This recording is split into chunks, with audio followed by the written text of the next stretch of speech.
Kami berpacaran hingga saya hamil dan dia menjanjikan akan bertanggung jawab. Dia sering melakukan perbuatan asusila di rumah mes pamennya yang secara terbuka dan dimanapun tempat terbuka setiap kami pergi.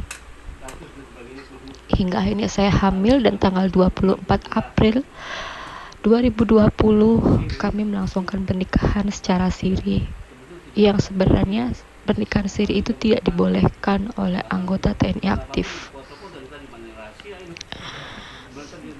Dari situ kami sambil mengurus administrasi untuk pernikahan. Setelah prosesi pernikahan kami lakukan, termasuk saya harus menghadap ke pimpinan atau Dandenma Mabesat.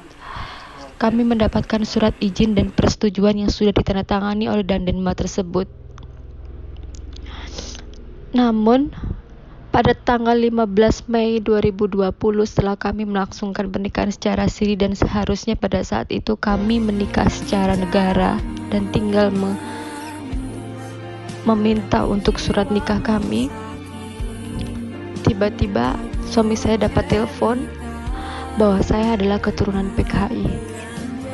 Bahwa saya dituduh sebagai keturunan PKI lebih tepatnya, karena saya tidak pernah sekalipun melihat almarhum dari keluarga saya, kakek saya, ayah saya dituduh sebagai seorang PKI. Bahkan KTP-nya pun tidak pernah, dan keluar dari pihak keluarga pun tidak ada yang tahu menahu, sedangkan mereka sudah meninggal. Dan saya tidak pernah melihat lembaran bahwa mereka adalah anggota PKI itu seperti apa, bagaimana, saya tidak pernah melihat bentuknya. Sehingga atas kejadian tersebut saya melakukan perjalanan dari Jakarta ke Malang bersama suami saya, Mas Didik.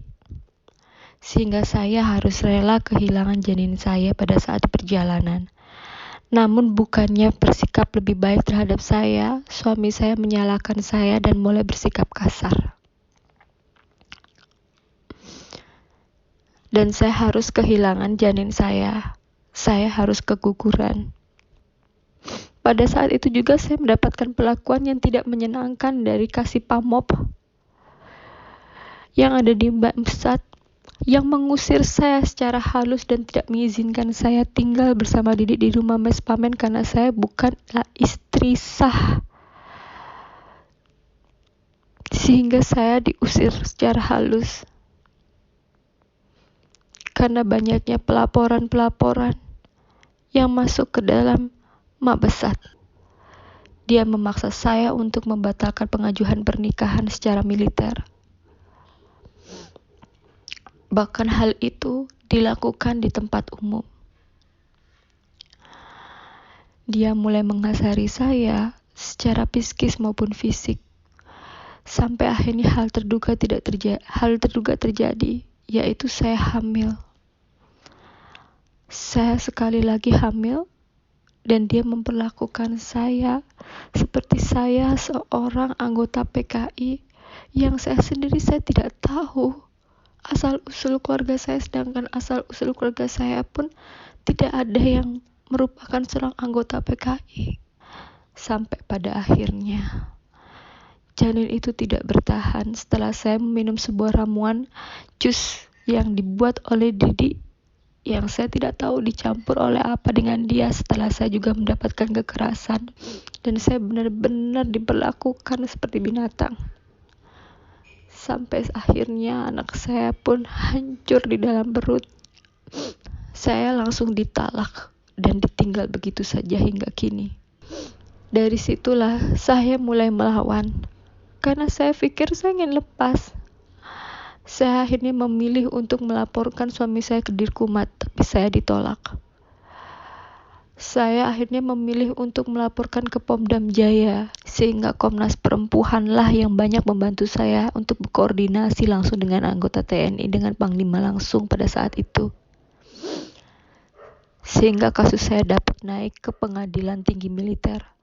Hingga saya harus bersurat kepada Presiden Joko Widodo, Mahkamah Agung, Pengadilan Tinggi Militer, hingga saya akan bersurat kepada Panglima TNI dan Bapak Kapolri.